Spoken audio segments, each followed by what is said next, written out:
আমার বড় খালার যখন বিয়ে হয়, বরযাত্রী এসেছিলেন সন্ধেবেলা। এরপর তাদের বিদায় কার্য শেষ করতে করতে বেশ রাত হয়ে যায়। বড় খালাকে একটি পালকিতে ওঠানো হয়। গ্রাম দেশে তখন পালকি প্রচলিত ছিল। যাই হোক, অনেক দূর হাঁটার পর যারা পালকি বহন করছিলেন তারা একটি বটগাছের নিচে পালকিটা রাখে। এরপর আমার বড় খালাও বের হয়ে কিছুক্ষণ হাঁটাহাঁটি করে, কেননা তাদের গ্রামটা ছিল অনেক দূরে।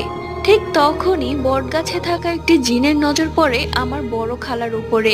এরপর থেকে শ্বশুরবাড়িতে আমার বড় খালাকে নিয়ে অনেক কথাবার্তা। আমার বড় খালা নাকি কার সাথে যেন একা একাই কথা বলে। এরপর খালাকে নানু বাড়িতে পাঠিয়ে দেওয়া হয়। নানু খালাকে নিয়ে একটি ওঝার কাছে যায়। সেই ওঝা বলে, আপনার মেয়ের উপর জিনের আসর আছে। এই জিনটি অনেক খারাপ, সে আপনার মেয়েকে না নিয়ে যাবে না, কিন্তু আপনারা যদি একে ভোগ দেন তাহলে সে চলে যাবে। এরপর নানু তাই করে যা ওঝা বলে।